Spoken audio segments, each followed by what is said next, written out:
Turn my phone on silent and welcome everybody to the Village of Port Jefferson's monthly meeting, May 3rd. It's our board meeting with the public session. We usually start our meetings with a special guest appearance. And without further ado, we'll see who is here tonight to help us start our meeting. Everybody, if you're not speaking, could you please turn your microphones on mute, please? Thank you.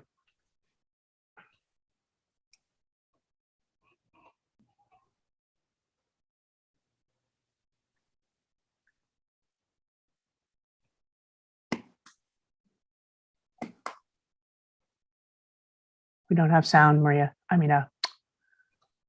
Teresa.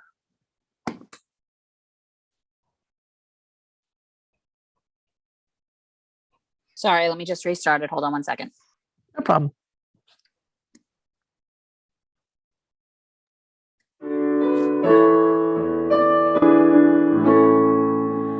Oh, say, can you see by the dawn's early light what so proudly we hailed at the twilight's last gleaming, whose broad stripes and bright stars through the perilous fight o'er the ramparts we watched were so gallantly streaming, and the rocket's red glare, the bombs bursting in air, gave proof through the night that our flag was still there.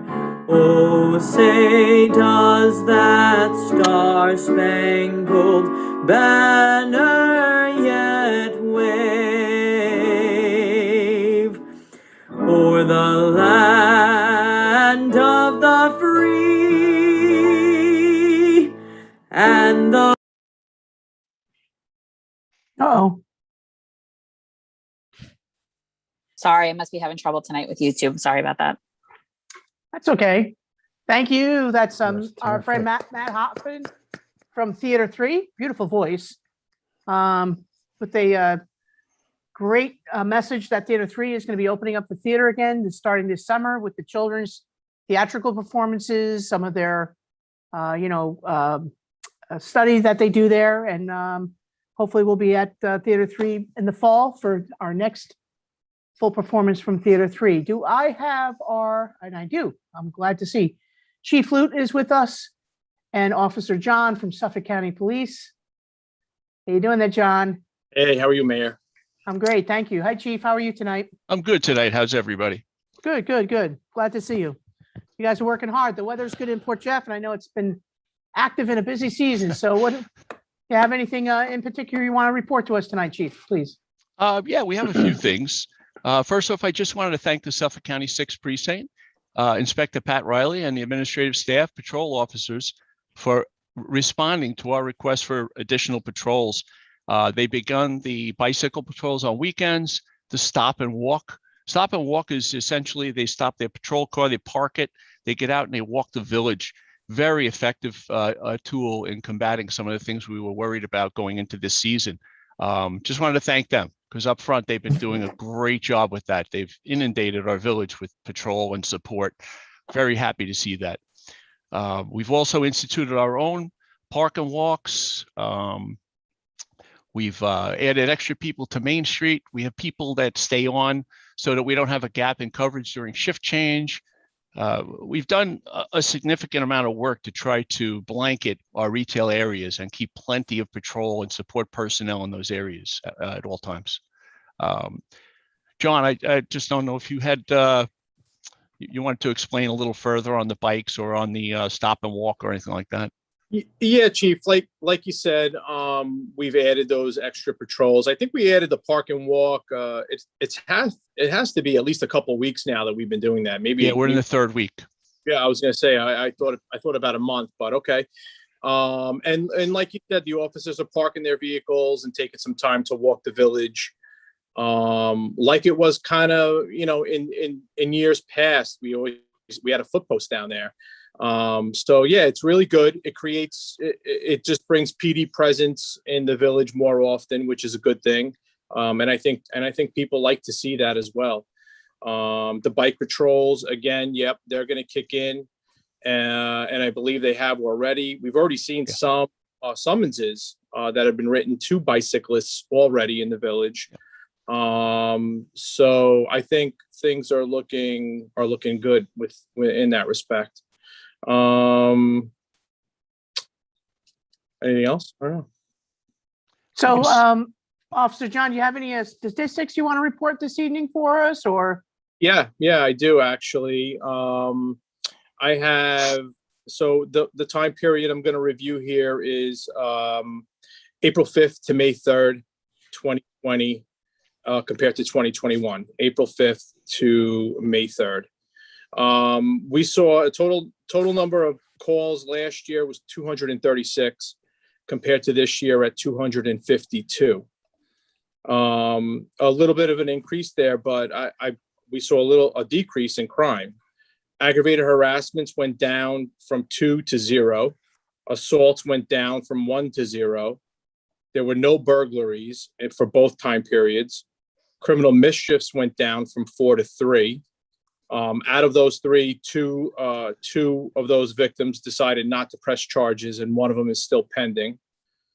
Grand larcenies went down from 2 to 0. Harassments went down from 6 to 3. And same with those, 2 of those individuals decided not to press charges, and one is still pending. And petty larcenies went down from 4 to 1. Wow. And that one is still under investigation. That's impressive, because we were in the midst of COVID and lockdowns last year at this time. So to have a decrease, things are opening back up, is very impressive. And I commend both our code department and Suffolk Police. You guys have been doing a wonderful job. I couldn't be happier. Thank you. Yeah, absolutely. It's great. It's great numbers, going down like that. I mean, we saw a total number of criminal incidents last year at 19 compared to only 9 for this time period. So that's really good. It's great. And it's great to see those numbers going down. Let's see here. We have 80 cases. Our medical calls went up from 52 to 64. Our overdoses stayed the same at 1. And our disturbances went from 66 to 53. So all in all, our non-criminal incidents went from 215 to 219. And that increase is really from the medical calls. Officer, the disturbances, what types of incidences would that include? A disturbance is really categorized as any type of police. If somebody calls the police for a disabled motorist, loud music, somebody driving erratically, a traffic light that might be out, anything that would somehow, disturb or cause a disruption in the community, or just for us to check up on. So a lot of they're marked as disturbances. So it's not necessarily criminal. Correct. Yeah, it's not criminal. These are non-criminal incidents. Yeah. Okay. Yep. Officer, a question when you have a moment.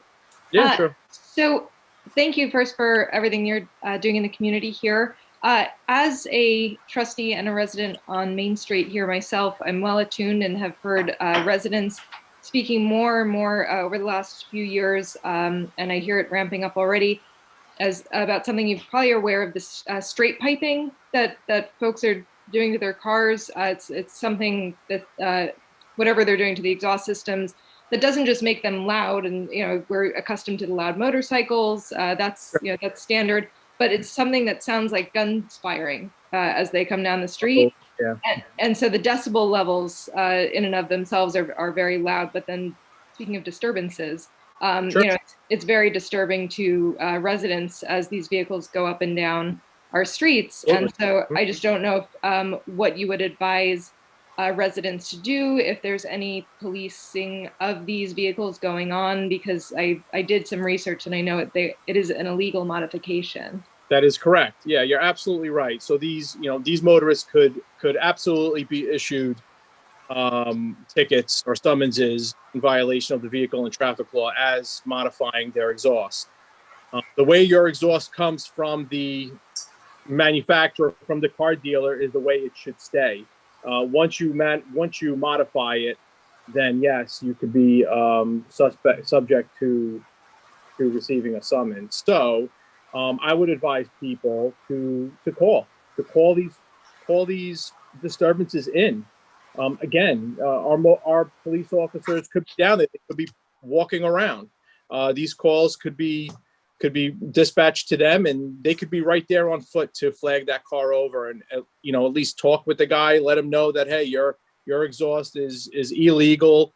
And I know I would probably say, hey, your exhaust is illegal, and I don't want you driving around here with that exhaust. And if I see you again in the village of Port Jefferson with that, and I hear that exhaust, I'm going to stop you and write you a ticket. So yes, that's what I think the people should be doing. They should be calling us up and creating a call for that disturbance. Okay, thank you for that advice. I'll Sure. tell the residents who are complaining Yeah, about this. absolutely. It would be good if they could, pardon me, have some sort of general description of the car. Absolutely. Although you're going to be able to hear it if it's a distinctive color. Sure.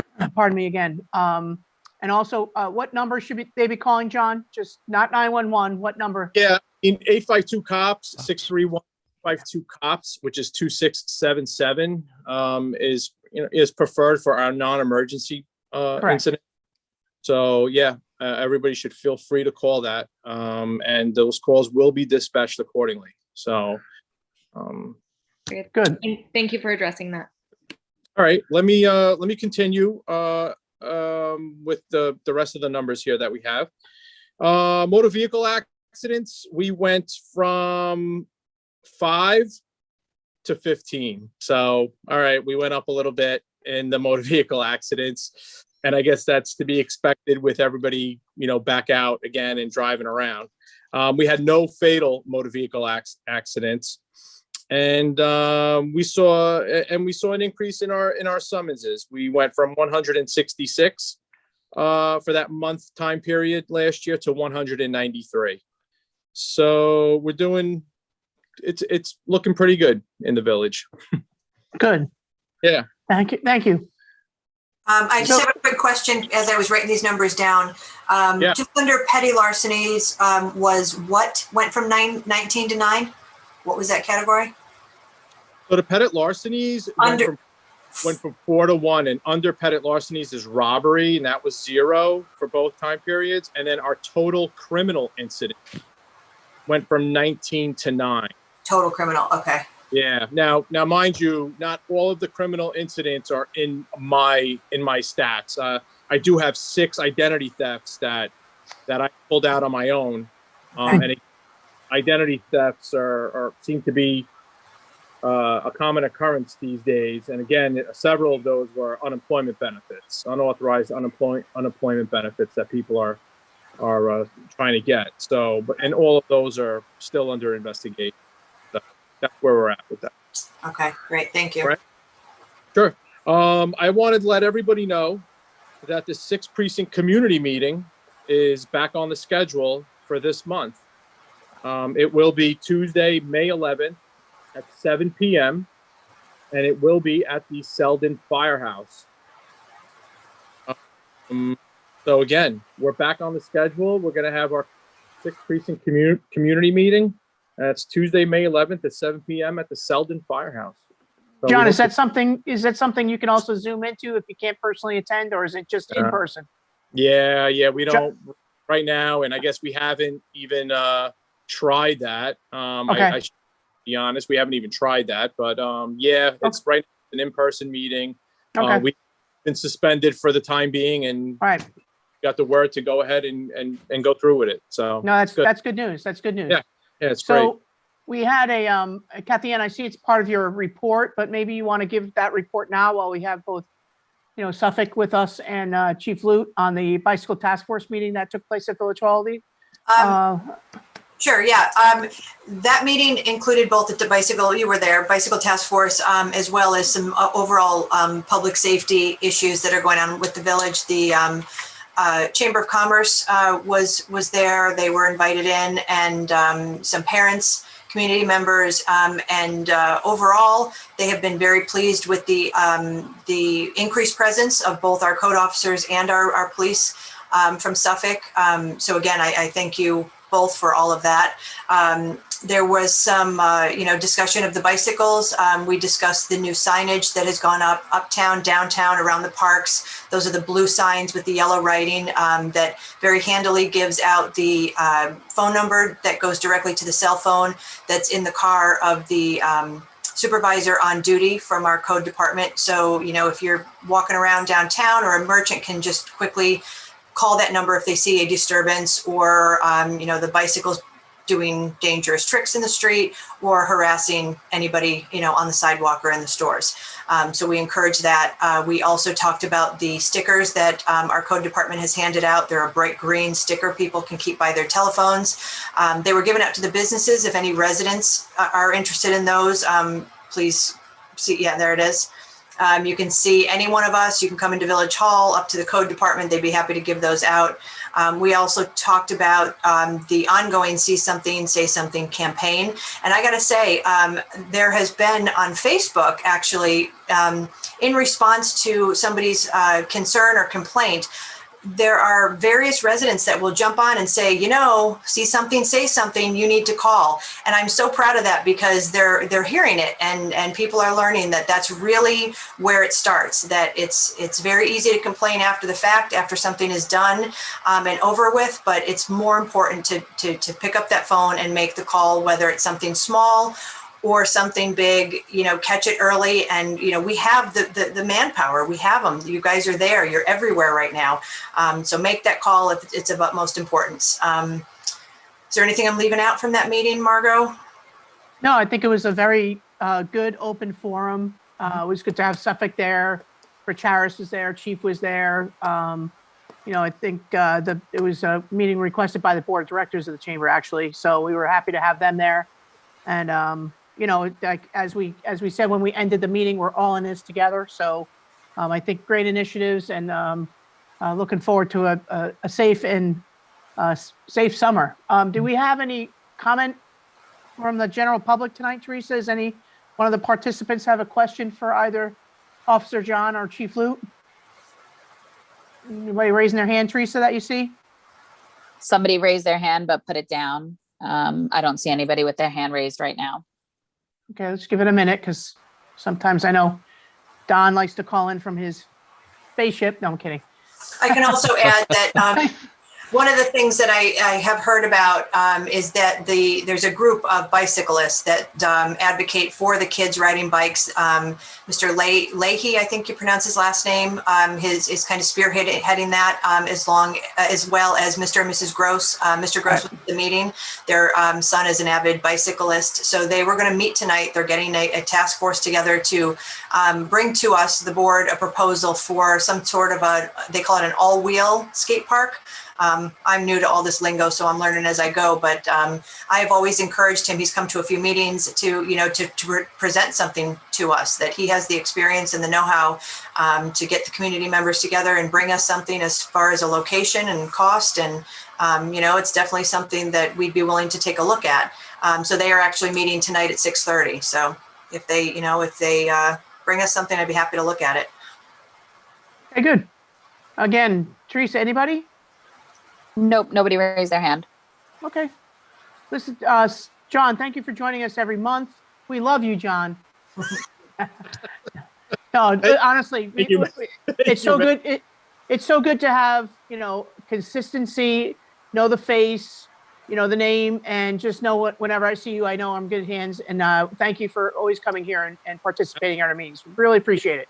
Absolutely, anytime. That's why we're here. And again, yeah, I appreciate it, and I like the consistency as well. It helps. It helps to form a good collaboration between the two entities. It's great. So have a great night. Thanks for having me. Thank you. All right, Thank you, John. John, also give our best to Will, Inspector. and also to the rest of your staff there, because everybody just always does a great job for us. Great. Thank you, guys. Appreciate it. Thank you. Have a good night. Thank you. Thank you. Thank you, Chief. All right. Have a good night, Chief. Thanks for working so hard. We have a special presentation tonight from the School of Port Jefferson that they want to present the district budget. So we have Sean Leister, our friend Sean, and Superintendent Jessica Schmitten awaiting. We're going to invite them into the room. And the question, Teresa, is whether they're sharing their screen or are we sharing the PDF? Hi, Jessica.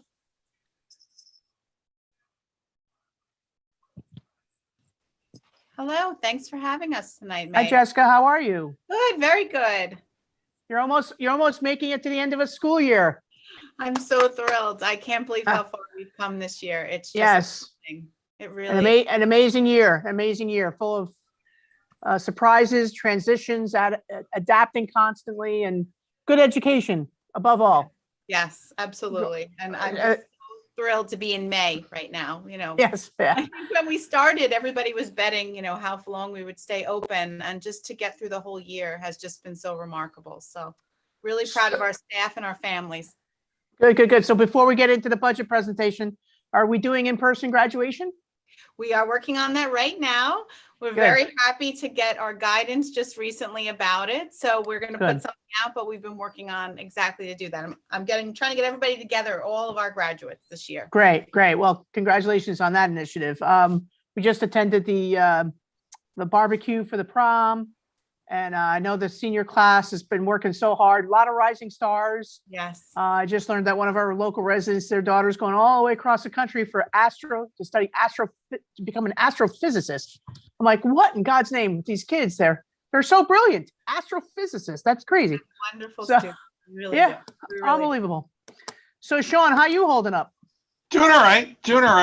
Yeah, okay. Few unexpected expenses, which never make me happy, but Yeah, it's a thing called like a global pandemic, It's like, we have a lot of zingers here in Port Jeff Village, right? So, Sean, are we sharing your screen or are we sharing our PDF? Which would you prefer, hon? I'll share my screen so I can tab through it Excellent. And use if your I can figure pointer. out how to do it. I'm more of a Zoom person than Well, I think we're in Zoom, right? I'm more of a Google, I'm sorry, than a Zoom. There's a Why share. can't I button find on what the I bottom. want? Yeah, there's a share button on the bottom, Sean. Yep. I'm hitting it, but then I'm not seeing any of my screens. I have the PDF open if you'd like me to open it, and you could just tell me when to flip the pages. Sure, if let's that's do that. easier. That'll be easier than me fumbling around and wasting your time. That was- Sean, I like your hair. It's getting nice and wavy. Is that a nice? It's time look? for a trim. I go to the place 2 doors down from you, so you might see me there tomorrow. I like it. It's actually kind of nice looking on you. So there we go. All right. Welcome. So first draft, rather the final draft of our budget for 2020-22. Next slide.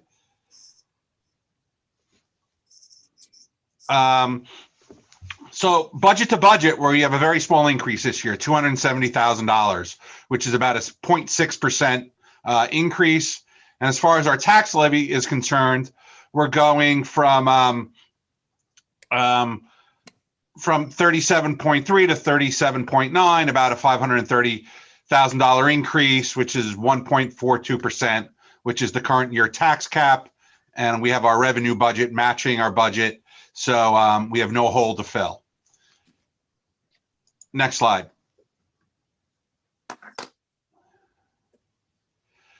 So these are the assumptions we work under.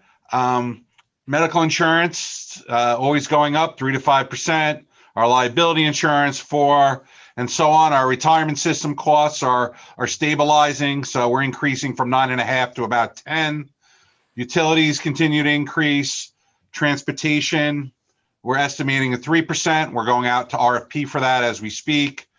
And so on with our, finally, like our tax cap at 1.42%. What we do know, we do have a number of retirements. As of right now, we have 4 teachers, 1 clerical, 4 paraprofessionals, 1 custodial supervisor, and 1 custodian retiring at year end.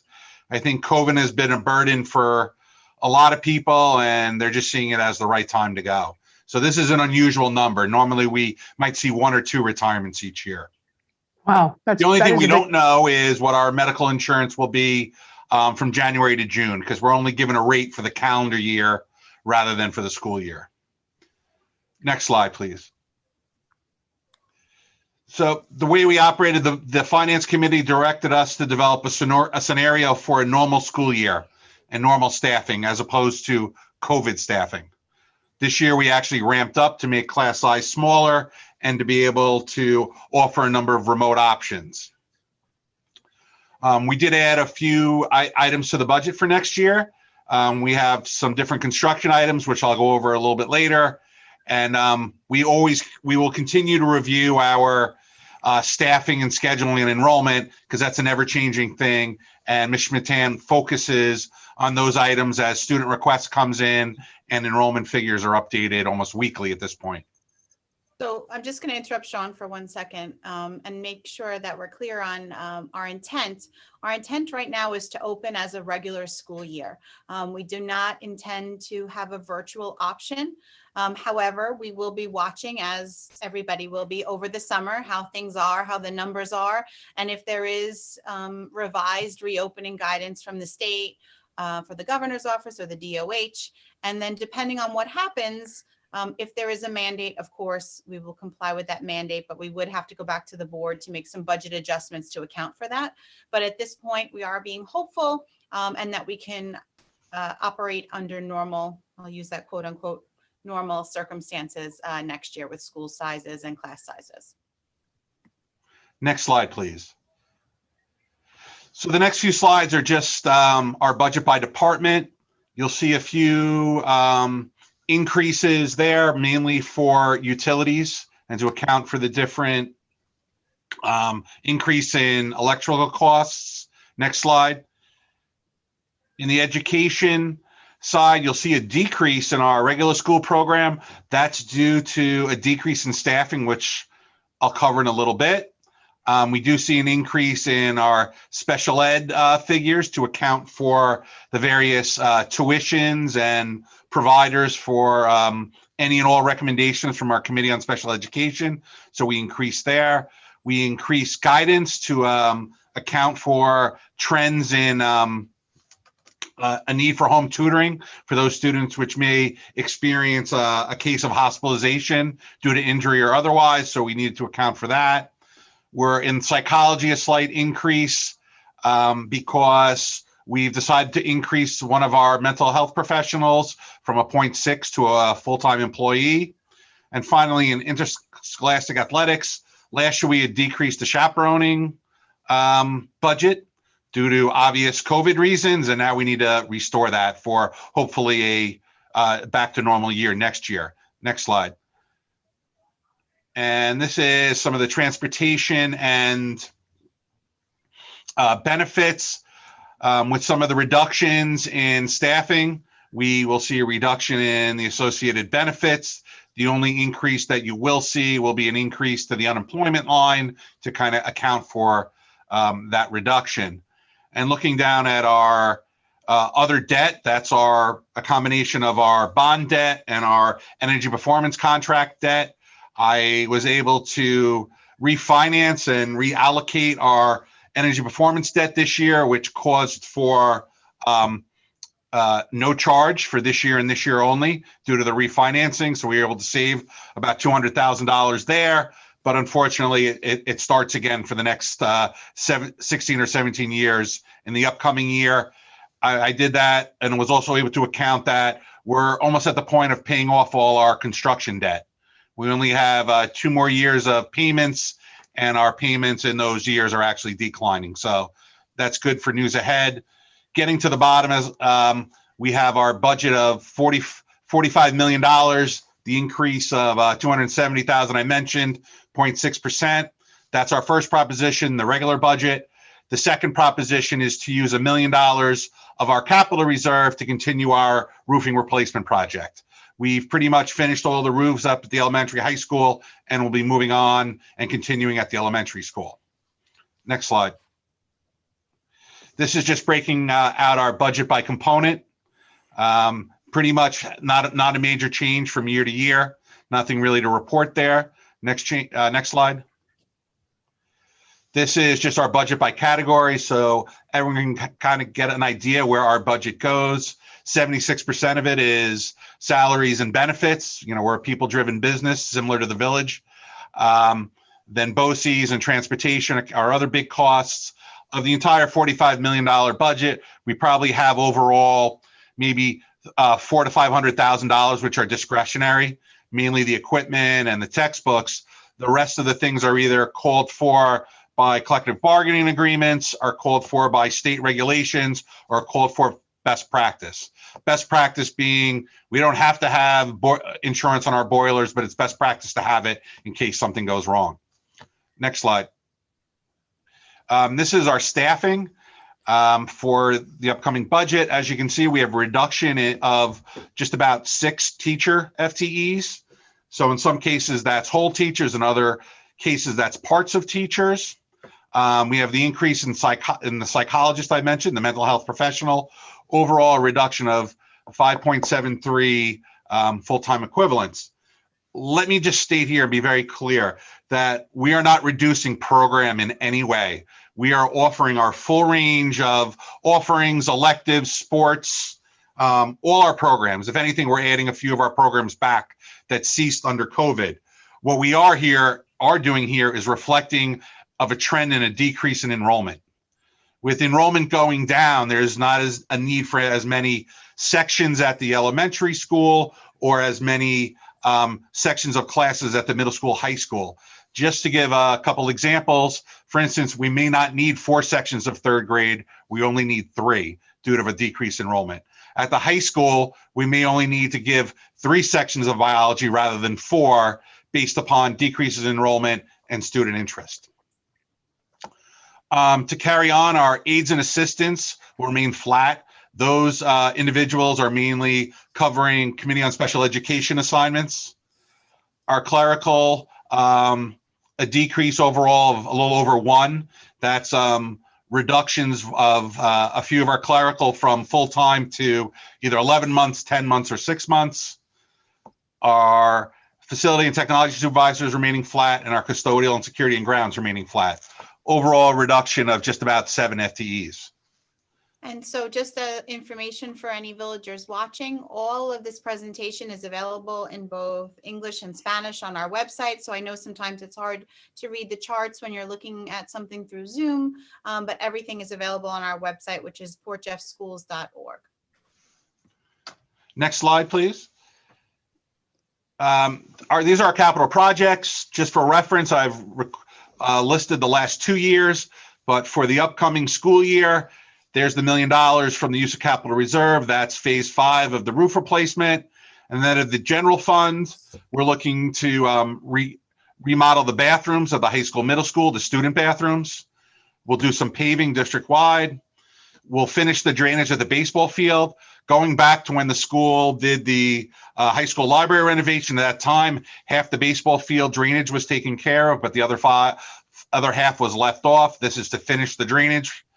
High school, middle school, and elementary bipolar ionization HVAC upgrades. In fancy terms, that's an add-on to our rooftop ventilation units that kind of give a zap of electricity to the incoming air to help purify it as the air comes into our buildings.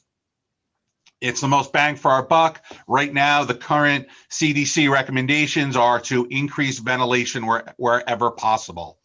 In other ways, we've increased our MERV filters to the highest capacity possible due to the age of the units. And if you look at 2021, we have the middle school heating system. Most of that is unit ventilators for each of the classrooms in the middle school. So with their installation, that will also be providing an upgrade in ventilation and filtering.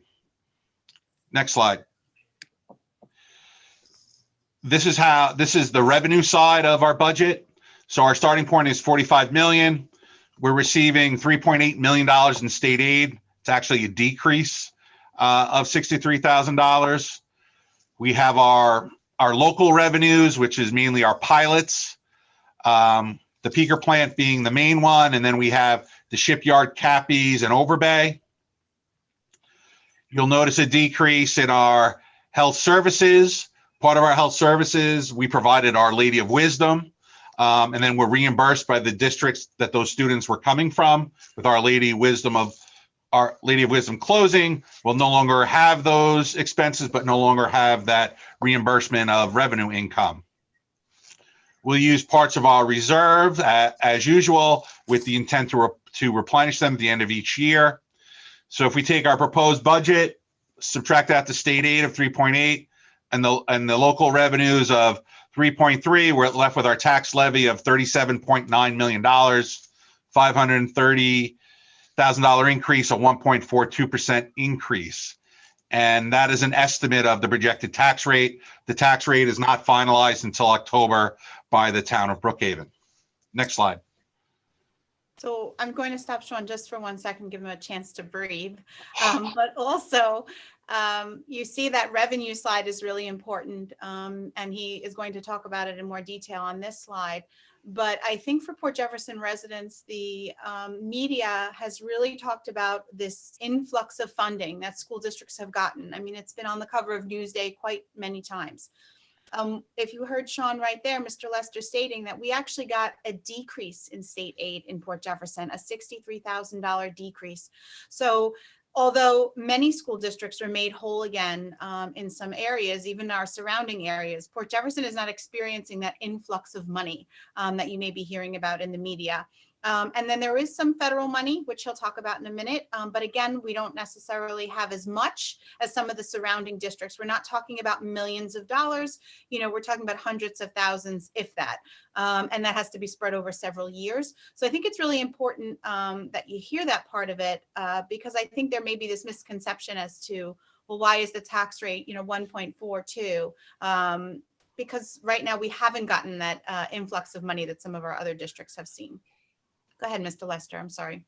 Sure. So moving on to this slide, there were 3 buckets of federal funds that were given to schools, and it was based upon both enrollment and a perceived lack of wealth. It was given to the low-income schools. So the first was the CARES Act. The second is the CRRSA, and the last is the ARP, all fancy acronyms. But as you can see on the CARES Act, which we will be receiving this year, Port Jefferson received $43,000. And we use that to supplement our remote learning. The other 2, the guidance actually still has yet to come out, just the allocation numbers were given. And those figures can be spread over 3 years and 4 to 5 years respectively. $130,000 for the second one and $253,000 for ARP. For the third one, 20% of it has to go towards learning loss, and we're still looking for guidance on exactly what that definition is.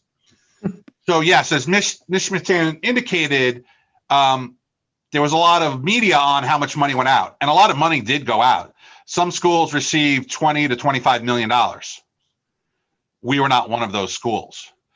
Like I said, due to our perceived wealth ratio and our low enrollment, we didn't receive a lot of funds.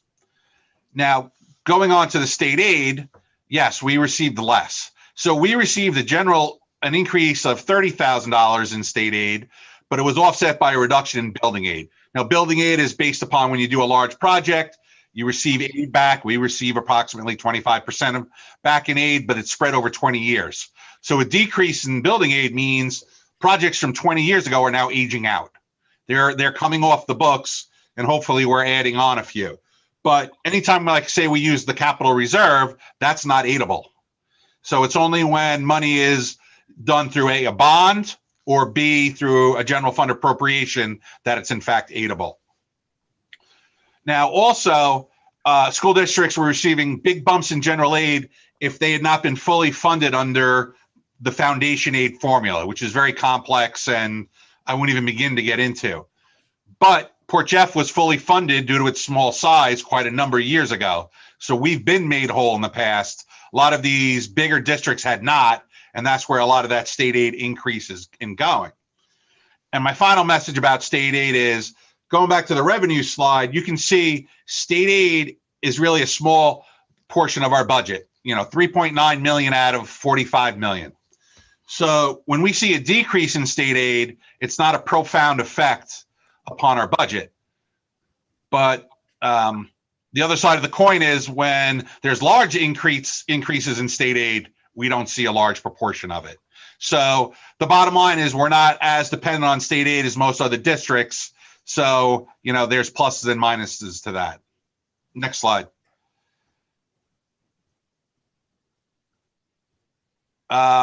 I won't go through all the specifics. As I did last year and the year before, I have a tax calculator that's up on the website with directions. You basically can populate the yellow areas and it'll give you an estimate in what your taxes were this year and what they'll be next year. And you can see what the difference will be. And down at the bottom, it'll show you what the surrounding districts, if you had that same home, what your school taxes might be there, just to give perspective. That's up on the website and that's functioning. But once again, please bear in mind, it's just an estimate until the tax assessor finalizes his figures in October. Next slide. Mr. Lester's being very modest. Last year, he estimated my taxes, I think, within $5. So he's pretty precise with it, although he likes his disclaimer of estimate. So, but I do have a lot of confidence in a pretty accurate figure. Excellent. Just dramatic changes in assessed value may change it. So if a lot of people were to grieve their taxes and there was a decrease, or a number of properties went on the rolls since I had that total value number, that might change it. I'll go real quick. Contingency budget. Next slide. A contingency budget arises when the budget fails. If a budget fails, the Board of Ed has an option to put up another budget. If that second one fails, you go automatically to contingency. Under contingency, the tax levy cannot exceed the prior year's levy. The administrative component as a percentage can't increase. Can't buy equipment. No public use of buildings and grounds if there's a cost. No non-essential maintenance. No capital expenditures, and no consultant services for things like public relations. So under a contingency, we would have to, from our proposed budget, cut $320,000 in equipment, $51,000 in public relations, the $1 million roof project, $110,000 from other areas, and eliminate the roof repair project. On the revenue side, we would not use a capital reserve, and we reduce our tax levy proposal by $1.2 million. Next slide. This just kind of captures that, and this is a school budget notice that is being mailed out to everyone as we speak. Next slide. And finally, this is just the requirements. The budget vote is May 18th. It's as usual in our high school cafeteria. You have to be a citizen of the United States, 18 years or older, a resident of Port Jefferson School District for 30 days prior to the vote. There's going to be 4 propositions. The first proposition is the budget. The second proposition is to use the capital reserve, use $1 million for the roofing. Proposition 3 is to create a new capital reserve, because the capital reserve in number 2 is just about to expire. It had a finite length and a finite dollar amount. We'll have used up all the money, so it's time to create a new one. It'll be funded with surpluses at the end of each year. And the fourth proposition, which isn't listed here, is to pick candidates for the school board. We have 3 seats and 4 candidates running. Next slide. And that's it in a nutshell. That was my speed version. Very good. Very good. Nice presentation, Sean. Excellent. Thank you. There's a lot of, sorry? Go ahead. I'm sorry, Mayor. No, that's okay. So do any of the board members have any questions? Very comprehensive. I agree with you, Jessica, about these rumors about all money coming in, and looking how carefully you're having to manage even a loss of $43,000 or 63,000 in state aid, how that has a total ripple effect. I think it is probably a blessing that you are having so many retirements.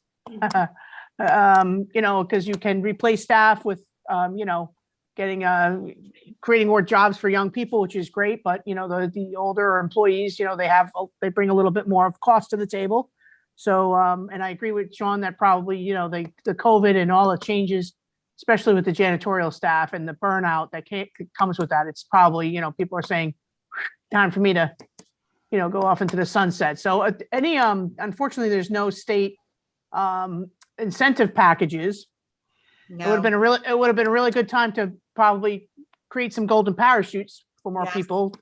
There were some things in the city, and we did hear that there was some bills getting traction, but nothing official. Only the city packages were at this time. Okay. And Margo, if I may just reiterate one last thing, and I said it before, because there's been some speculation and maybe some misunderstanding. We are not eliminating any program or any offerings. Right. Yes, we're reducing staff, but it's just to deal with the reduction in enrollment. We are offering every program we've offered in the past. We're bringing back UPK. We're bringing back the gifted program at the elementary. We're not reducing any of the electives or sports or clubs at the high school, middle school, or elementary. We're offering what we've offered in the past, and we'll continue to do so and have that great program, which Port Jeff is known for. Yeah, I know. It's an amazing program. It's a well-rounded, enriched program. So thanks for the emphasis on that, Sean. And just to give us an example, you had mentioned, I think it was the third grade. Maybe you didn't need 4 sections. You're bringing it down to 3 sections. What's the average number of students in the classroom? Right now, projected for next year, we're still at 17 K-5. It's amazing. Yeah, so it's amazing. It's still very low comparatively to some of our neighbors. Good. So anybody who has questions about the 1.42% increase should go up to the tax calculator, see what that means to your average household. Don't forget, and I love the fact that you put the other communities, similarly situated, assess valuations in different surrounding school districts, what those bills are comparatively. Here, we are still very fortunate to be well subsidized by the power plant, although we are losing some ratables each year into our revenue stream, but we are a very, very fortunate community. And thank you, both of you, for working very hard for our district and through this, what has been a most unusual year. Are there any questions from any of the Mr. Miller has a question. Yes. Okay. First of all, thank you for a very comprehensive presentation. Thank you also for continuing to offer an extremely high quality program for all children. I have a question and a follow-up. The first question is, the federal government seems to be providing a lot of money to school districts, not especially Port Jefferson. Who decides how much Port Jefferson gets versus, is that a state thing or is that a federal thing? Mr. Lester, do you want to answer that? It's a combination of both, and it seems to be looking at the wealth of a district as well as the enrollment. So it's, I hate to use this term, it's almost like a redistribution. Yeah, no, for sure. And also the budget for the schools are finally set, I believe in September, maybe October. Are you looking forward to any new money in between? Is there anything on the horizon that might be coming in that you just can't count on to present in this budget? I haven't seen anything. We are looking to see about the Lipov Settlement because my understanding is they still haven't finalized every minute small detail in Northport. There is, a sort of a promise of, we would benefit if they receive a better deal, but there's also some specifics involving the school where the town of Brookhaven has already given the school district a lucrative settlement. So we'll wait to see if we benefit in any way from the final Northport deal. There's always a chance of another federal stimulus package. So we would have to wait to see, but I don't think it would be ground shake. As you can see the other figures, I don't anticipate it being ground shaking, especially because it's spread out. The intent is to spread it out over, 3 to 5 years. All right, and just a very quick comment. You may want to stay tuned because I think Brian Egan, our attorney, is going to report on the Lipov settlement in this meeting. Correct, Brian? Well, it's under my report. Brian and I will report on it. Yeah. The mayor's going to talk about it. All right. I can stay late if someone's dropping checks off. No, we just, we could segue into that if you'd like. Are there any other questions though, specifically about the budget on behalf of the school district? Kathy Ann?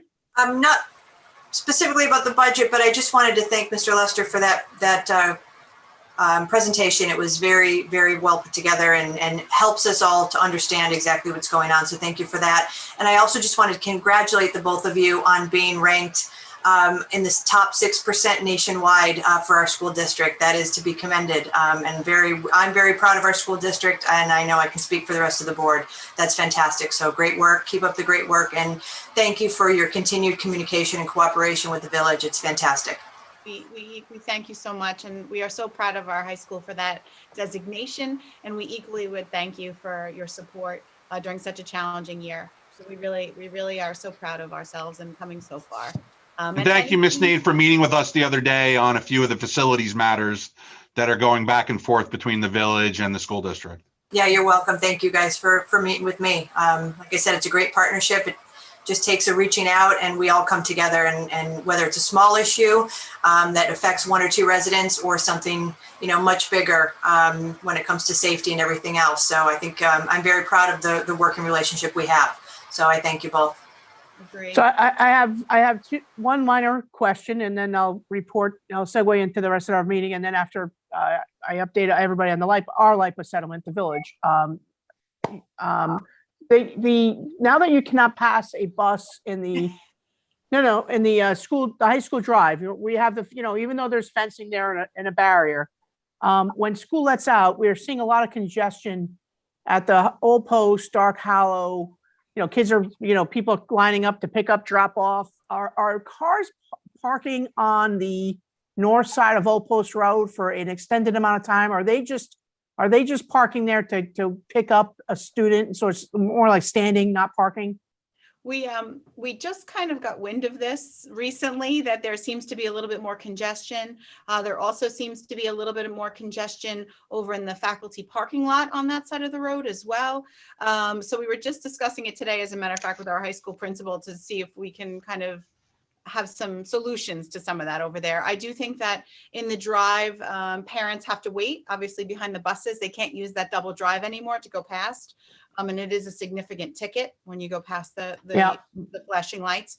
So they've just been talking about other ways, but I do think there's a little bit of impatience, right, about trying to get there quickly and not wanting to wait for the buses. But I know the principals have really been working on speeding that up so that people aren't waiting that long. But we were just talking about it today, and hopefully we can, take a look at it, monitor it, and see how we may propose some solutions. I know the principals have it down between 4 and 5 minutes that the stop arm cameras are out, that the loading takes place. So we beg people to be patient for that amount of time. I went down there. We were in the same, position that, that the fenced area created a separate lane, but when the whole stop arm camera legislation came out, we actually called state transportation to get clarification, and they said, no, it does not matter, that it's still considered, traffic, and there's no exclusion because it's on school grounds. Okay. So being aware of the law, we, implemented what we did, and, we've been having security go out and actually stop people. We posted the signs about the stop armor cameras, but I think there's a perception that it's a much longer wait for the buses than it actually is. Yeah, I went down there, and I was over on the south side of Old Post, and I watched for a bit to see how the procedure went, just prior to the buses leaving, after the buses leaving, and see kind of what was going on. And it just seems like at that time there's an influx of trucks. the buses, the cars. It's just a lot of everything going on at that intersection. So I spoke to the mayor earlier tonight about the same issue, and I'm going to sit down with our code chief as well and see if there's something else we can help, as a village on that road to come up with during those times. We'll meet up and maybe with you guys talking to the principal, we can all come up with something that's a little more organized there. I'm not sure what at this point. And there are a few extra construction trucks up there. We're actually right now replacing the retaining wall that was behind the tech ed building. That was kind of rotting out and about to slide down the hill. So they've been up there like ripping it out, and they'll be putting the new stuff in. So that's definitely contributed a few more vehicles than normal, this week.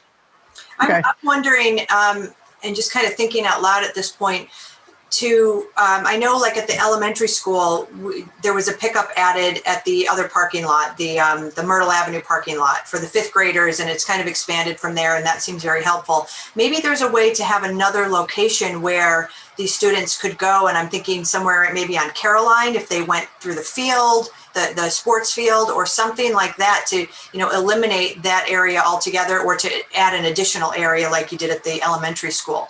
We can certainly explore that, Kathy Ann, and get together and find a solution. We'd be happy to talk about it. Yeah, so I think that people are just trying to figure out a way to, even if it's a 4-minute wait, Sean, everybody's always trying to find a way to beat the clock. And if we can add a code officer down there, I see you have a crossing guard at that one crosswalk, but it's really where the cars are coming out of Dark Hollow parking lot, and they're all coming out of the school entrance, and it's just a lot of congestion of a lot of people. So maybe one code officer for the next 6 weeks helping with that until we find a long-term solution. Yeah. But anyway, I'd like to move on from that issue. I'm sorry. I was just going to say that I do believe that with COVID, more people are reluctant to ride the buses. So we have seen an increase in student drop-off in general. Yeah.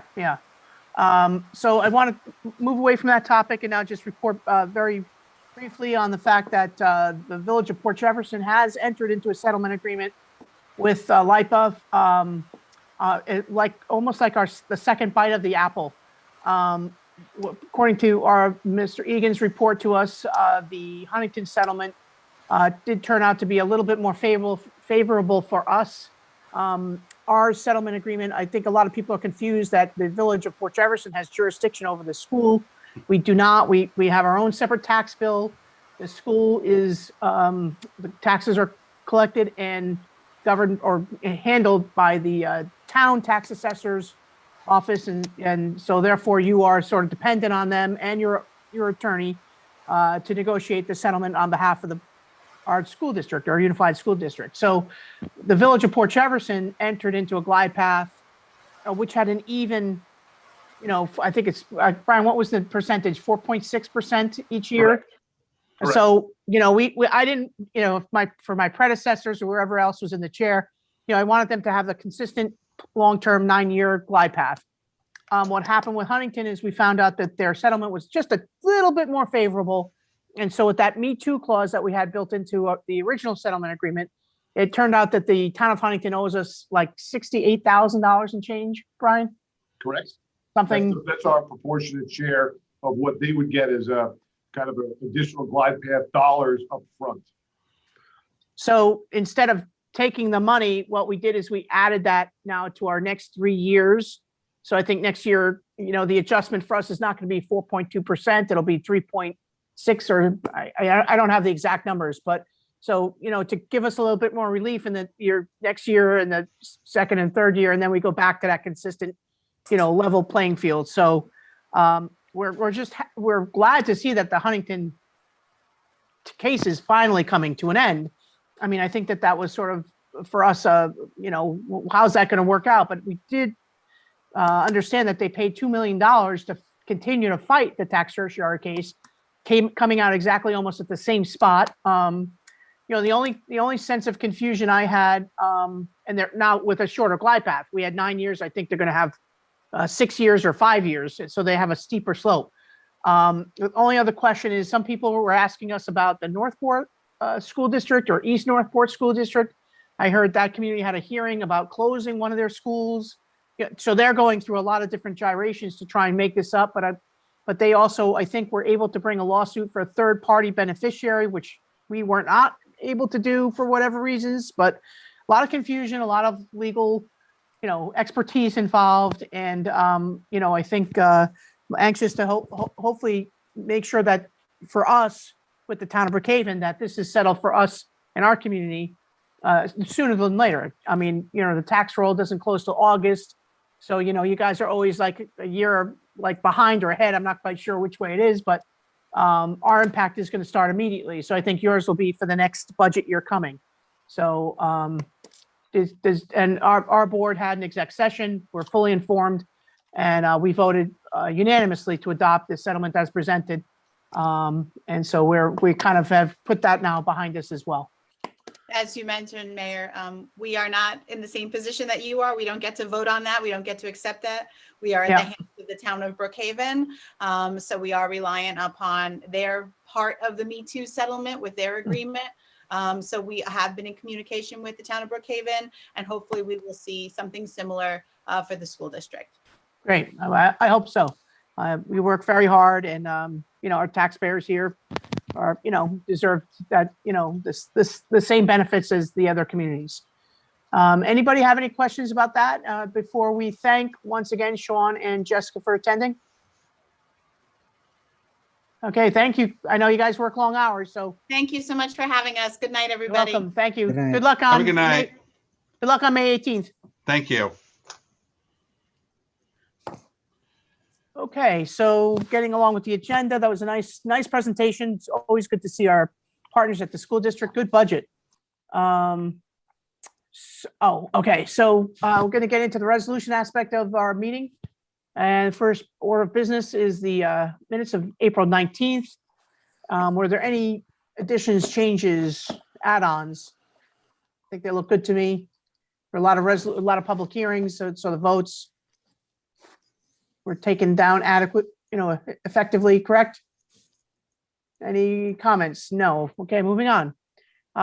Number 2 is just a cleanup resolution. Barbara Sakovich, it's from the clerk's desk. Would you like to bring us up to speed?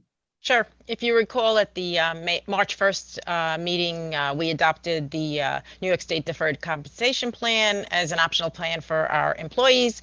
This is just the final step to bring us to the transfer date of June 23rd to appoint and replace the trustee of the plan. Great. Thank you, Barb. Welcome. We have the bathroom renovation ongoing down at Village Hall. We're taking the 2 Brady Bunch bathrooms, the pink girls room and the light blue boys room, and we're converting them into 2 universal handicapped bathrooms. When they had done the initial demolition, removing the fixtures and the tile, once they got into the wall, we discovered there was some asbestos around some of the plumbing fixtures. So we had Branch Services as a county contract come in and perform services over the weekend. Joe, you were in charge of that and oversaw it with the Code Bureau during the weekend. Do you want to report anything on that? Yeah, there was a small amount of asbestos found on the some of the piping for the plumbing. Not too much. It was removed last Friday evening and into Saturday morning and afternoon. We got the all clear from Branch and Enviro Service. They performed air quality monitoring of the air, and commencement, or I should say recommencement of the project is going to start up tomorrow morning at 7 a.m. Good. And bathroom is going to be beautiful when they're done. We also have some paving projects we're happy to announce. We're really getting back to business here. We selected these streets from a number of streets. There's not that many on the list. So we had to cut off maybe 2 or 3 streets. But we sometimes try and go to the westerly side of the village, back to the easterly side of the village, and look at neighborhood pockets that need attention. The Hillcrest, Edgewood, Laurel Ave, Avon Drive, Hill, Court neighborhoods of finally getting their chance, and they will be repaved. In addition, we added Barnum to the list here. Barnum is sort of getting a lot of heavy traffic and a lot of decay. And we have some crosswalks that need a little bit of attention. So this is in the budget. the operating account, some reserves and capital, and also the New York State CHIPS money that's coming in. So we're happy to see good dollars going towards paving our roads here in the village. And Suffolk is on the town list. Is that correct, Joe? Suffolk is on the town list, yes. Okay, and we did get a second bid from Rosemar. Suffolk had a great price, so we're happy to get this paving projects underway. In addition, we have some sidewalk or curbing getting done. Concrete is extremely expensive, folks. I mean, you look at this number for 3 sections of sidewalk down by the ferry, by the Regency, highly trafficked areas down in Downport.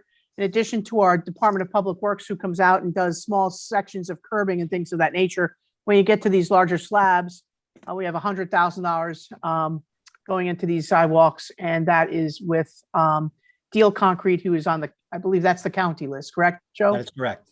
Okay. So glad to get those spring projects underway. We put out a request for proposal to have a concession down at our East Beach. We opened up the building 2 days for interested parties to come take a look. We had 4 interested bids or proposals submitted. One I don't even think we could consider because there was such a lack of information. And the 2 others were incomplete in certain ways or still asking questions. Very complete proposal with sketches and menu and pictures of the different foods being offered, provided by Prohibition Kitchen. And so I think the consensus from the Board of Trustees was to award the license to PK for the year, see how that year goes, and possibly extend that license into a further extended agreement. Are there any questions on that? Good. Mr. Gallagher has a seasonal laborer, as does Mr. Melios, to help in the height of the season at Parks and Highway. They are going to start immediately and they will go through the end of October, helping with branch and curbing and all that good stuff. We have a resignation from our Code Enforcement Bureau and the recommendation for one of our existing code enforcement officers to take the place of that sergeant on duty. So that's 9 and 10. Number 11, a little bit of a surprise. It's always something we only learned recently within the last 30 days that when our 3 floating docks were removed from the water by, I guess it's 7 Seas, Barbara, that takes the floating docks out of the water, or was it the town of Brookhaven? It was 7 Seas. Last year, the docks were in such poor condition that they're not able to be used this year. So 7 Seas gave us an estimate to provide 3 brand new floating docks. We've gone to get a second estimate, which was actually higher, when we will be getting a third. So we think it's prudent to approve this proposal not to exceed $29,550. It's approximately $10,000 a piece for the floating docks. It's the cost of materials, construction. And Barbara, I hope that includes installation, correct? Correct. Okay, good. This is the floating dock where we have some of our tall ships come, but more importantly, it's where our fire boat for the Port Jeff Fire Department is housed. So we want to make sure we get that up and running and in the water as soon as possible, please. That was my question on this. Do we know, since boating season already, is that something that's going to be happening? Is there an estimate of time along with the estimate of labor? I'm waiting for them to respond on the timeline Thank you. for completion. I think that they have all the necessary, I'm going to assume because they're in this business that they have access to the materials, and in particular the wood that would be necessary, because it seems that wood is not only getting priced out of the stratosphere, but is also becoming more and more difficult to procure. So hopefully sooner than later. Kathy Ann? Yes, would that cause a closure of our pier for any amount of time? And if so, how long for the installation of those docks? Or would that be installed from the water side? No. So they're constructed off-site. They're then brought over and just attached as floating docks. Our pier, repair remains open and in full operation. Got it. So usually they're dropped in probably around this time. Again, we only got notice of this. Barbara, when did this come in? Like 2 weeks ago? Couple weeks ago, yeah. They just Yeah. notified us as they were going to, prepare to install. Well, so we'll do it as fast as we can. We got Brian McMillan going to a spring meeting for the golf course maintenance. Stan, is that what's? I think that should be May 10th. Yes. Yes. Yes. Otherwise, he's been there, done that, right? Been there, done that. And then I think 14, I'm going to come back to 13, Rebecca. 14, we have an extension of the IT consultant for one more month. I guess Yeah. tennis is just getting to know the system, and the treasurer's office is still has some things to resolve, correct? Absolutely. We definitely need an extension on him. Okay, I'd rather not do this month to month. So you think 1 month's going to do it, or? I think 1 month will be fine. Golf Okay. is all set. I think the problem right now is getting tennis on board with it. Okay. We're So having again, some- it's sort of two different, one's new software product, but two different platforms that they're booking now, tennis reservations and guest fees, and they also have apparel. So golf season opened up 30 days ago. They opened up earlier, so they had an additional 30 days to kind of iron out the kinks there. So that's fine. And then number 15 is also just housekeeping. I guess we have to amend the contract to allow them to increase the price for non-resident lesson. Yes, it was approved at $10, 5 of which comes back to the village. Okay, but this is just, again, housekeeping so that we can make sure. That's right. Okay, so that there's no discrepancy between the contract and the treasurer's office, correct? No. Okay. So Rebecca, I'm going to come back to number 13, which is, I guess, the question you had raised last time with us. You guys would go back out into the field and take measurements and figure out how many numbers of beds. So what we came up with is since all materials and everything is so difficult to get your hands on now, we're going to go for 8x4 beds and build them out of wood. As we've noted with previous line items, the wood is actually so expensive that galvanized steel beds are less expensive than getting wood and making them out of scratch, which is lovely. As someone who's done raised bed gardens a lot, that's never been an attainable luxury. So the committee has decided to go with these galvanized steel kits, and those the most affordable and best rated option were in 6x3 beds as opposed to 8x4.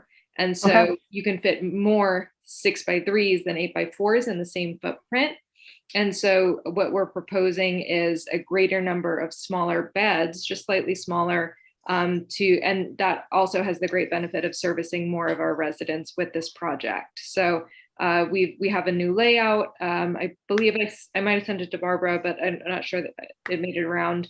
But it has 16 6x4, 1 foot high, and then 4 6x3, and then 6x3 20-inch high for differently abled people who might be handicapped or elderly and don't want to bend quite as far over. And then 4 L-shaped raised beds in the corners that give a nice look and will be used as communal herb gardens. Very nice. Legal herb gardens. Very nice. So again, same footprint, but now you're just changing up the number. Correct. Okay, good. And that's great. So and I know you're going to report more during your part of the meeting. Yes. So thank you for that clarification. Went through the warrants, didn't see anything unusual. If there's any questions, just because the board is approving tonight doesn't mean you can't get clarification on expenditure. Denise unfortunately couldn't be with us tonight, but you can always make that up with her during the week before the checks are released. Everything looked in good order upon my review. And our internal auditor as well signed off on the warrants so that we have our safety net there. So without further delay, I'd like to make a motion to approve 1 through 16 this evening. Is there a second? Rebecca Cassay seconds, and all in favor. Aye. Aye. You got it, Lorraine? Thank you. Okay, so I'm just trying to move along a little quickly because I think we have some good reports here this evening. I reported on the LIPA update. In addition to that, as Mr. Miller and I had reported at our last meeting, we have now sent a letter to LIPA requesting a meeting with the executive director, Tom Falcone, and probably Michael Deering, who's in charge of production or capacity issues there, generation, I should say. And, just sit down at the table. We're looking at their forecasts for energy numbers, looking at the possible future of our power plant as it plays in the future with all sorts of other renewable green projects, wind, solar, batteries, and things of that nature. So I'm looking forward to having that meeting. And Bruce and I will both definitely report back on at a future date. Also, Bruce and I met with our new councilman, Jonathan Kornreich. Am I saying his name, Kornreich? Sure. Is that right? And kind of brought him up to speed on some of the issues on our radar. I could only spend a half hour with him, disappointingly, but I know, Rebecca, you met with John, and we seem to have a lot of town related issues that we're trying to bring John up to speed with us and get him in front of some of the things that are important to the village at the town level. So Bruce and I did bring him up to speed a little bit on the LIPA issue. We have a ribbon cutting at the Barnum Avenue parking lot. Oops, I skipped Conifer. I'll be back on May 11th at 10 o'clock. Barnum Avenue is an interesting parking lot. We have a New York State grant there for the electric meters. We have parking funds. We have we have Suffolk County Jumpstart money there. So we like to bring these agencies together, thank them for contributing to the village. The parking lot's beautiful. It's fully planted at this point in time. And I think, I don't want to take anything out of Kathy Ann's report, but I do think it's also being, Kevin sent around a report to us today that showed that the parking lot is being utilized by a lot of employees at the various eating and drinking establishments and retail establishments in that back section. So we got the Lobster House, the East End Shirt Company, the Pie. We have a lot of the employees actually parking in the parking lot, which is fantastic because it's free parking. We want the employees to be parking the outskirts of town. They scan in and they register so we know where they are. And that's so we can open up some of those other more immediate parking spaces for the patrons to use. The Conifer update, they are near completion with the demolition of the property. There's some excavation now ongoing. We'll probably have another shovel in the ground ceremony, I'm told, at some point. And the good news is that Conifer is putting in another application with New York State. Could be very soon a Conifer 2 project to be continued. But the good news is that they see how this investment's working for them in the village, and they'd like to make another investment in the village. And they have struck a deal with some of the property owners. And so there's a package moving forward with that application going to Albany, which is very good news for the village of Port Jefferson. So with that, I'd like to turn it over to Deputy Mayor Laux for his report from Recreation and the Country Club. The Country Club, thank you so much, Mayor. Welcome. I heard a rumor that we have some good news relating to the bluff at the Country Club. Oh, yeah, some very big news. I believe our permit is in hand. Yes, we were issued today the permit from the DEC for the bluff stabilization project. Huge news. That is huge and wonderful news that we've been waiting for 5 years. 5 years. So I just want to throw that out there. We do have the plans also in hand. It's still going to be a few months before they get started on the project. However, the big one is there. We got the permit. Yeah. The next phase. We'll talk about the next phases. We got to go right for bid package and everything else. I want to remind the non-resident golf and tennis members that if you haven't done so, please pick up your parking permits. Parking is a premium up there right now. We still have the staging area for the lighting in that lower parking lot. So parking is kind of tight right now. I also want to remind the members, if you have not received your minimum cards, they are available in the pro shop, the golf pro shop. If you're not aware, all of those cards contain an extra 10%. We worked that out with the Crest Group, that if you want to reload your cards, you do get an extra 10% on top of whatever you want to put on your cards. This past Saturday, on the golf side, we had our first tournament. I want to congratulate the winners of that tournament, Dr. Mike Nussbaum, Joe Guerra, and Lee Rosner, the winners of the opening tournament. Both the tennis courts and golf courses are in excellent condition. At the present time, we have 355 golf members and 251 tennis members. That's quite an increase from last year. Reporting from the Village Center, the farmers market is now moved outdoors. It'll be set up in Harborfront Park, weather permitting, every Sunday, starting at 9 o'clock in the morning. We're also opening up rooms for rental now. They've eased some of the restrictions up at the Village Center. We also have the Jill Ness Russell stage that is located on the eastern end of the Harborfront Park. It's now available for groups to use. However, those individuals or groups wishing to use that stage need to sign up at the Village Center. I have some announcements from the Recreation Department. The Youth Basketball League for ages 12 to 16 is now open for registration. The adult rowing program will begin on May 10th. We have adult yoga classes will also beginning on May 10th. And we are now offering adult fitness classes every Monday, Wednesday, and Friday mornings at 8:30. If you're interested in any of those programs, you can go online to register, or you can go up to the Village Center and sign up there. We still have some openings for our youth registration for our camp programs for the summer.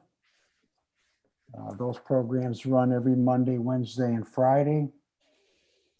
And finally, once again, I want to remind those people with vessels that have been assigned to one of our storage racks. Those are the kayaks, the canoes, the paddle boards. Please remember to put your stickers in a visible location up on the bow of that vessel, because we do periodically come around and check. So make sure you put your permit in a visible spot on your kayak. Thank you. And I think Thank you, Stan. Thank you, Mayor, Stan.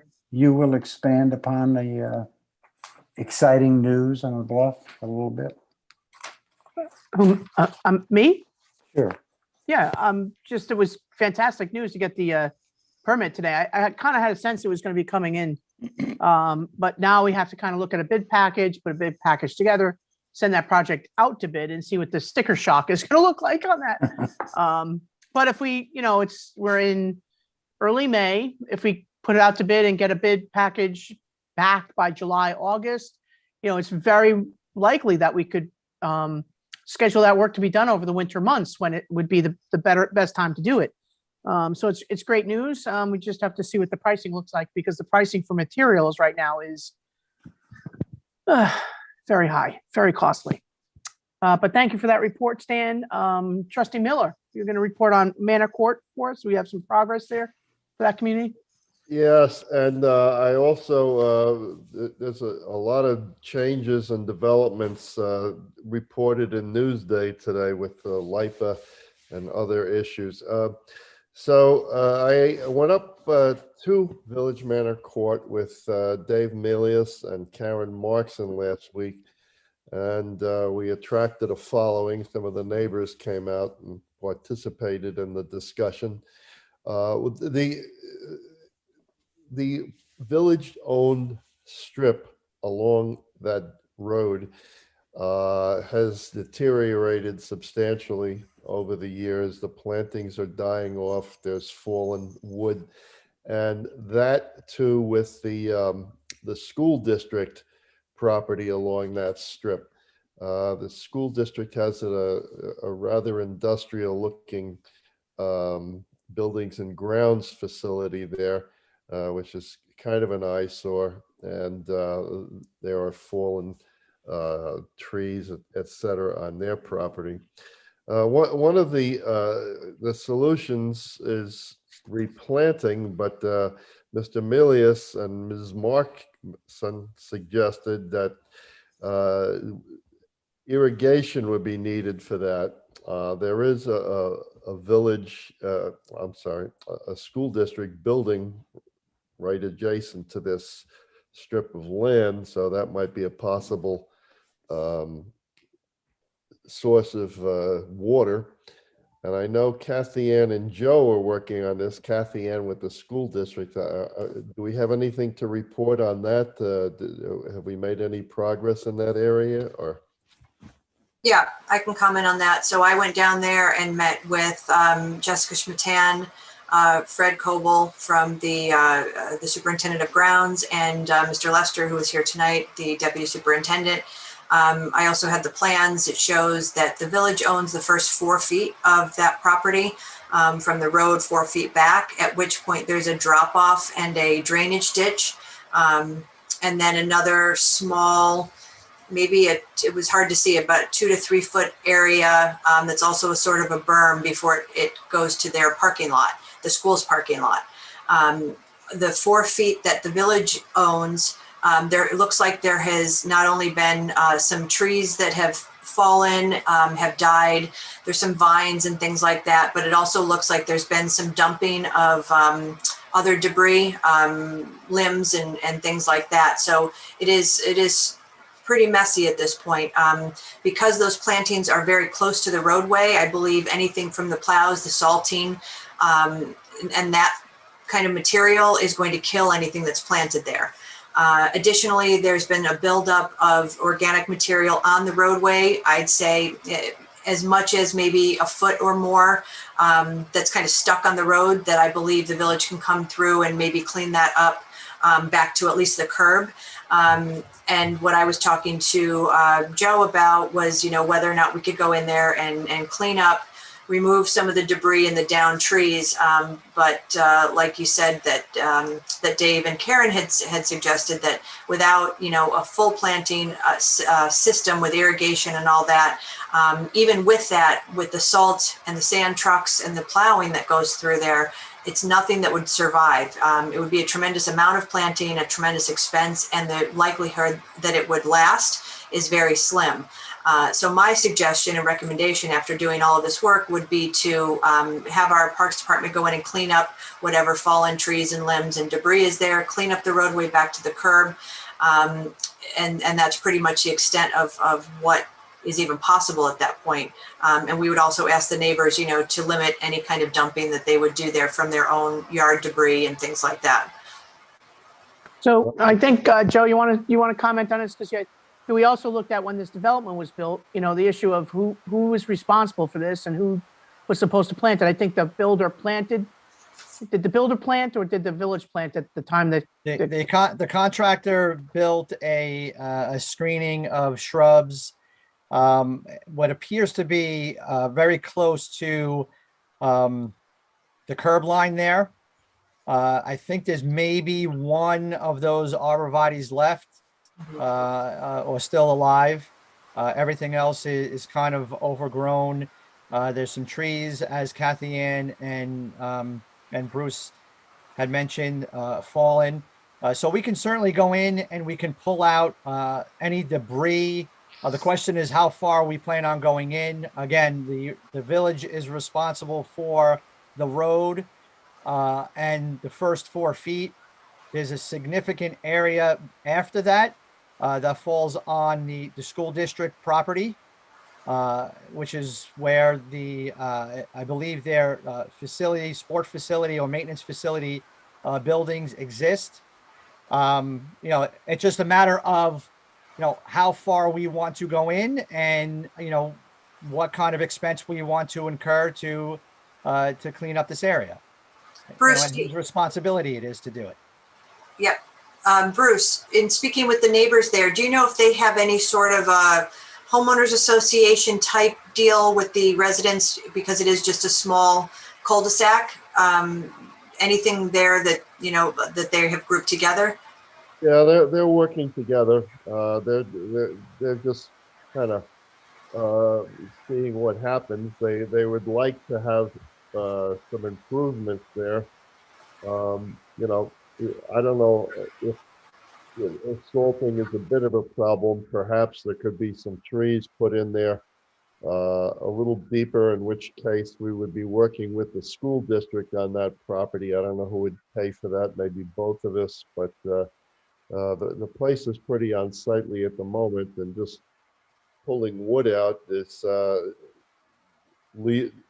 more you pull out of there, the more you open up the view, and the more this group of homeowners gets to look at that industrial looking property that the school district owns. So they are working together, and they are very much in favor of some trees planted there to obstruct the view of the industrial area. Regarding the salt issue from the road, there are a lot of native plants native to Long Island here that are salt tolerant. So even planting native shrubs and native trees would help with that issue of the salt from the road being pushed onto the area. So I know that our village gardener has gone through the Cornell Master Gardener program and has some knowledge of native plants, but I'd be happy to contribute my expertise as well. Yeah, there All is. right, well, it seems like I got we have a lot of manpower on this one issue, and so let's see if we can bring all these concepts to some sort of resolution and get in there and do what we can. But I agree, if there's no irrigation there to, and again, 4 feet, guys, we're responsible for 4 feet. Okay, look at I'm like going like this. 4 feet is not a lot of area for us to be. How about a fence? Yeah, they're not very positively disposed toward a fence, but yeah. Well, I mean. Well, my concern also is, I'd love to help them out, and I'm trying to work with them in any way that we can that makes sense and isn't just kind of throwing money away, because in a year then we're going to have to replant.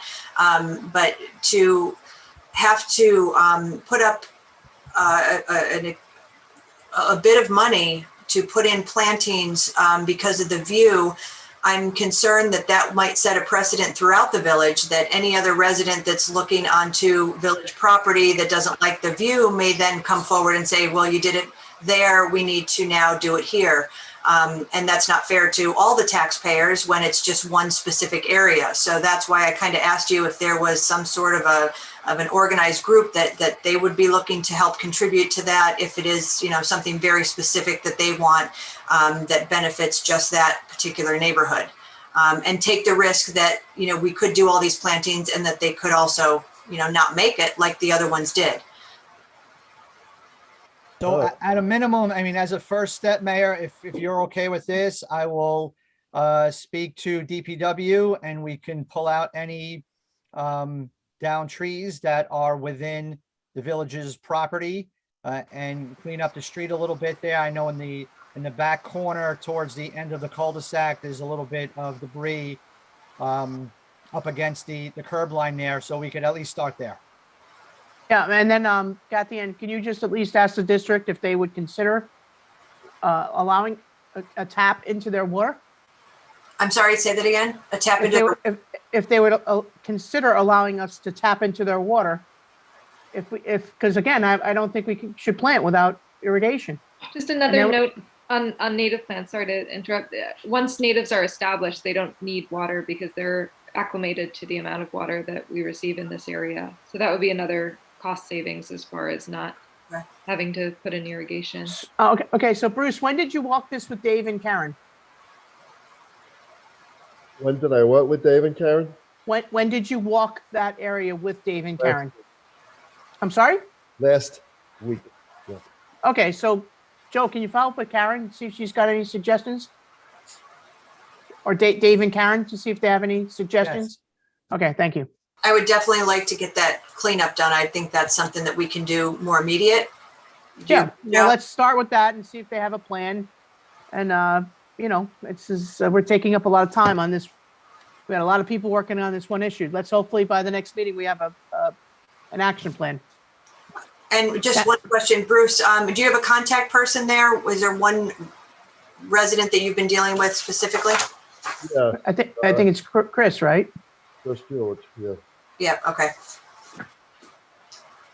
Okay, so Kathy Ann, your report, please. Oh, wait a minute. Let me just do some other stuff here. I'm sorry to take so much time, but as you mentioned, we did meet with Jonathan Cornridge, and Valerie Cartwright was an excellent representative, so we wanted to bring him up to speed. She helped us very much with the Caithness issue.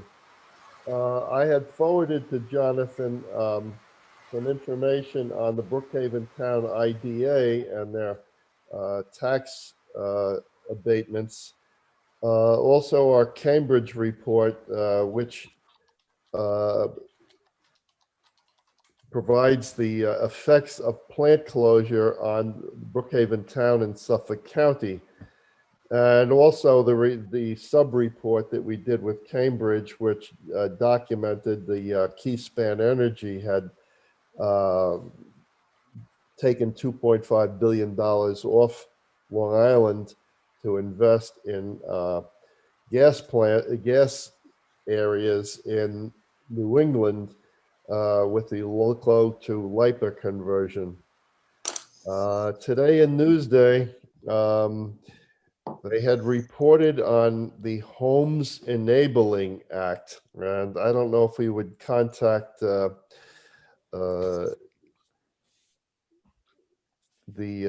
we would contact regarding accessory dwelling units. There's supposed to be legislation in Albany which would permit all single-family homes to rent out part of their homes, and Newsday is supporting this.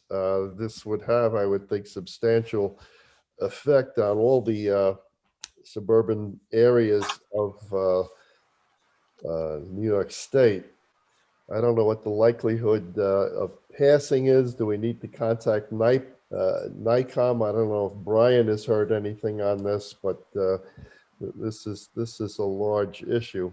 There are a lot of issues floating around Albany these days. I think it's like a legislative mayhem up there with all sorts of ideas that are floating up, and not all of them come back down to earth, including village election days and all those kind of things. So I think my advice from Albany on any kind of village issue, I don't think that the powers that be in Albany right now understand what local government is like. I think that they're very New York City centric.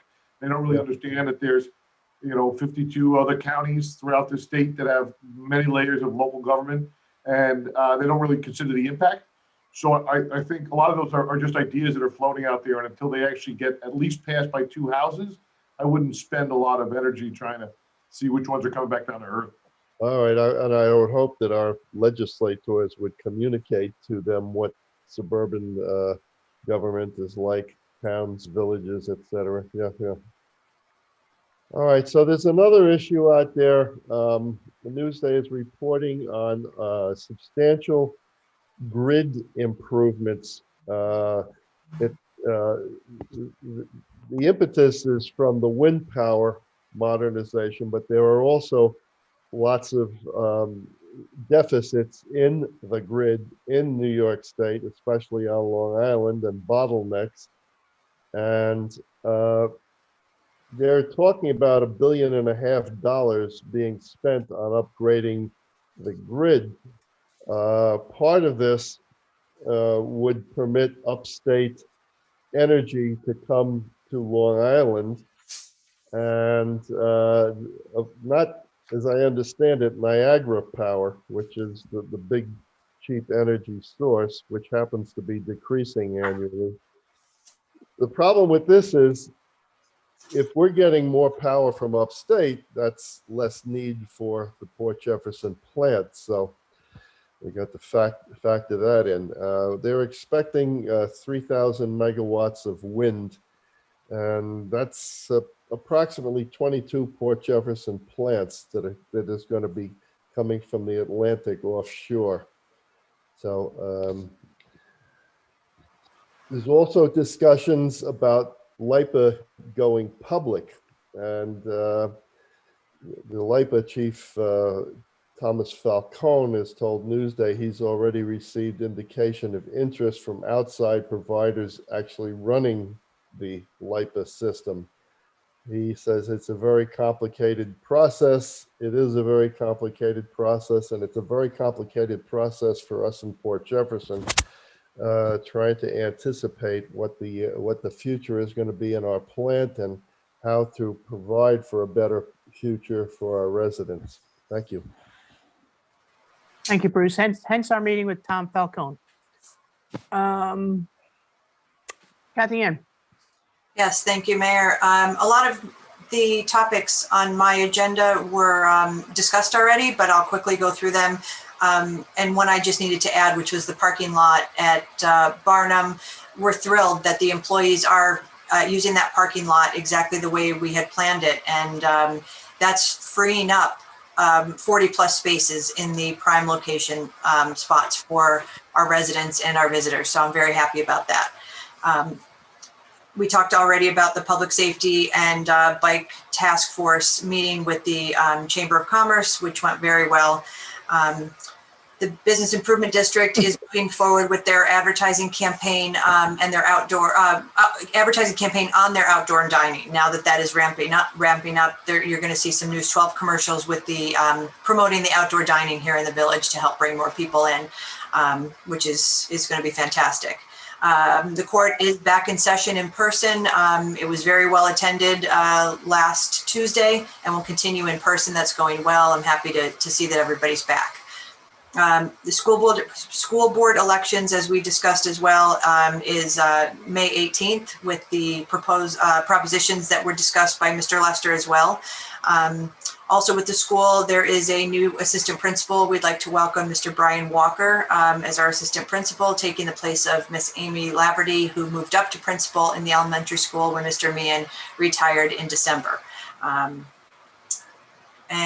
that everything else was covered. So that concludes my report.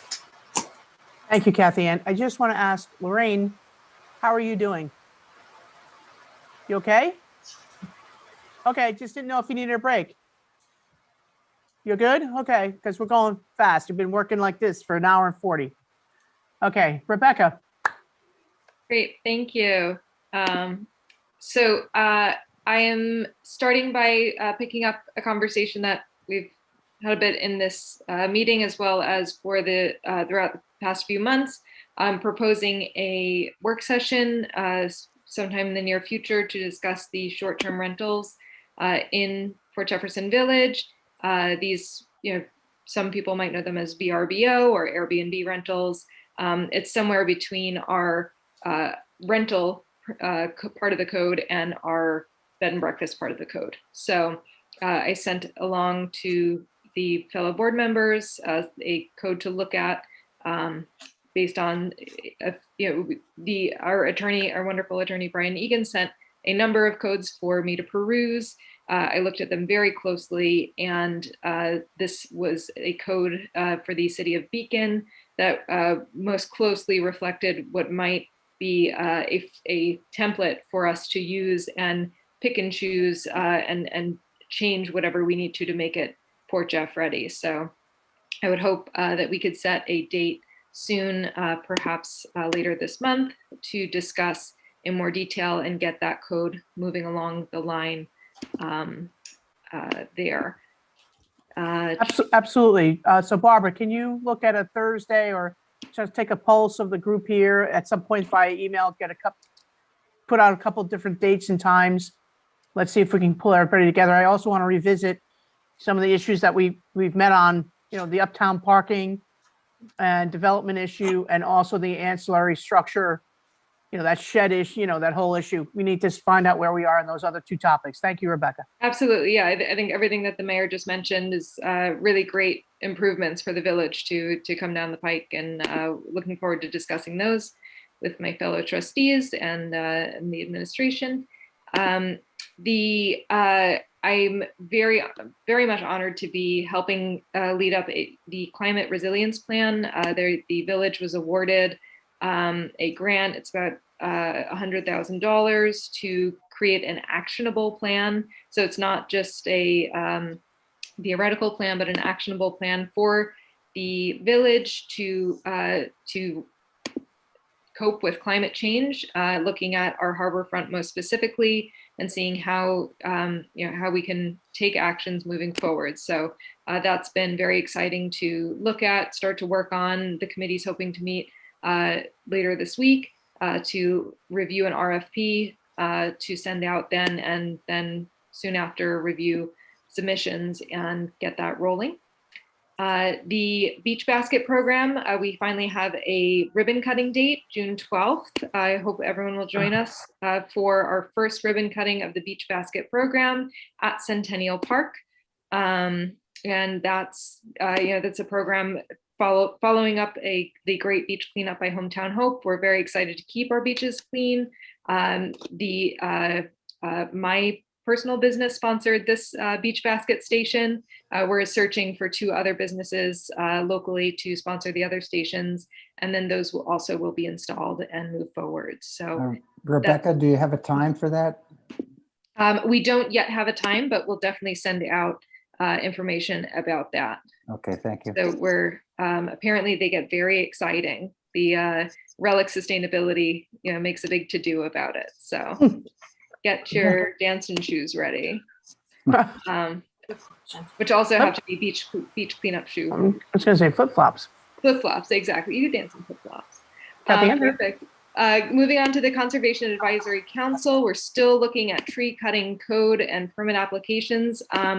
My ears perk up every time I'm hearing chainsaws and crunchy trees these days. If you do see trees, as some might say, trees being murdered, that perhaps should not be, you can call in to the building department or code to just check and see if there is a permit for that. If you need to do tree work on your property, just give the building department a call and ask if you do need a permit. They are very happy to work with you to make sure that things are done correctly. You are allowed to do with a permit pretty much most anything that you need to do on your property, but please do it correctly. It's becoming more and more evident as I look more closely at this code that the character, we hear this phrase a lot, the character of our village. The character of our village, one of the cornerstones to that are our great old trees. And so really, it's so important for us to be good stewards of that on our own properties as well. So the CAC continues to work on that. We're meeting with the special attorney for the planning department at the next meeting to finalize, and the board could look forward to the amendment proposals coming soon for that. Lastly, community garden should be, it has broken ground this past Saturday. We are so excited to have done so. If you go down to the Beach Street Parkland, there are spray paint marks where all of the garden beds will be going and the fence will be. We'll continue moving forward with building the beds, filling them with compost, all these things throughout the month of May. The lottery is opening tomorrow. So those forms will be on the porchf.com/community garden. You can find that under the recreation tab. Go down to community garden, and those forms will be up tomorrow. You could also go to our Facebook page. We'll have them, and then we're going to make them available at Village Hall as well. It's just like the kayak lottery. You mail them in or you drop them off, and all the other information is on the form itself. We have an agreement that you'll have to sign if you do get a bed. And we're very excited to offer, as discussed before, not 16, but 20 raised beds available for rent for the year. They will, for residents, the cost will be $40 for the year to rent the raised bed. and it's limited to 1 bed per household. If you have questions, you want to chat someone up from the committee about the project, we'll be at the farmers market every Sunday. So swing by if you have questions, want to just talk about the project, someone will be there. We're there to spread awareness about the project. I was there with Sal, one of the committee members yesterday morning, and it was just a great way to meet a lot of the residents. There's so many, we're what, a village of about 10,000, Margot? Just under? About 9,400, something like Yeah, that. something like that. And so there's always a new, familiar faces, but new faces. And we met a lot of residents who were just so excited to have this amenity being added to the village. So please Right. keep spreading the word. And I send a huge thank you to the administration for the support of the project, and my fellow committee members for their tireless work to make it happen. And that's thank you, Rebecca. So can you do me a favor, just touch base with Barbara Sakovic and all those things that you said were going to be available up on the website. I know you've had Rich Harris helping you with some of the documents. I just want to make sure Mr. Egan has also had a chance to look at them, crossing the T's and dotting the I's. He always gets the last word as far as I'm concerned on any legal advice. Although but Rich takes a lot of the grind out of it, but Brian's going to add his, blessing to it. So that way we can make a timely match your promise to the public of having things available. Kathy, Yeah. were you going to say something? I just have a question when Rebecca's done reporting. I am done reporting. Okay. Fire away. Just wanted to know the status of the sculptures that you had worked on a few months back.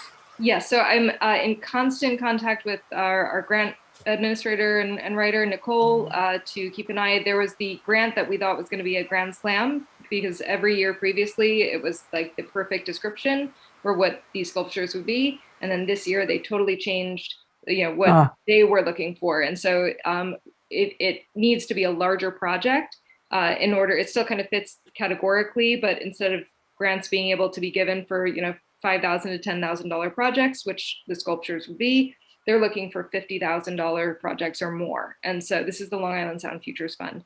So I'm actually speaking to the Explorium to see if they have something that they're doing that is can be synergistic, so that we can have our project help out their project. And so that's a conversation that's happening right now. But we're always, eyes open for other grant opportunities as well. So yeah, we're really excited to get those in. Great, thank you. Thank you. Thanks for the follow-up, Kath. Mhm.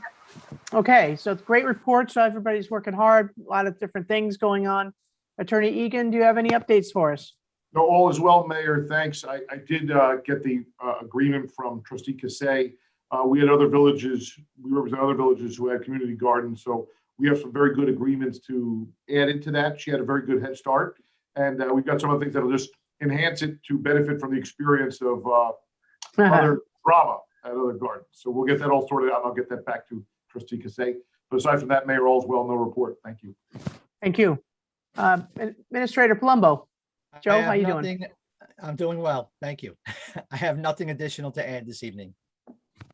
Thank you, Joe. I know you've been working hard on all the projects and keeping us afoot, and tax bills. When are tax bills going out? They'll go out May 31st. Because he's also the receiver of taxes. This guy's doing everything.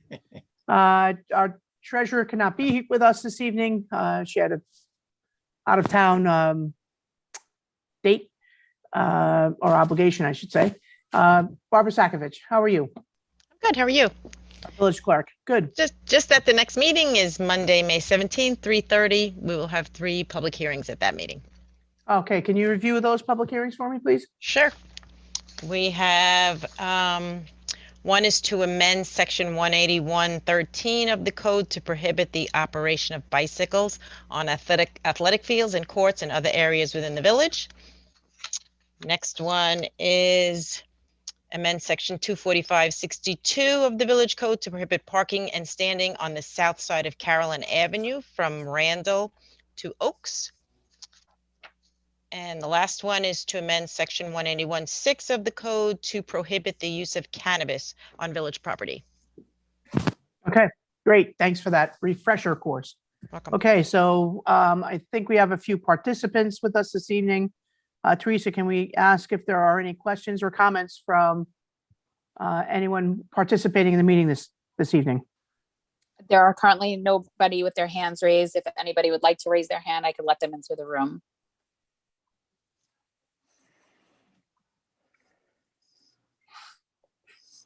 Doesn't look like there are any takers. Nobody's raised their hand.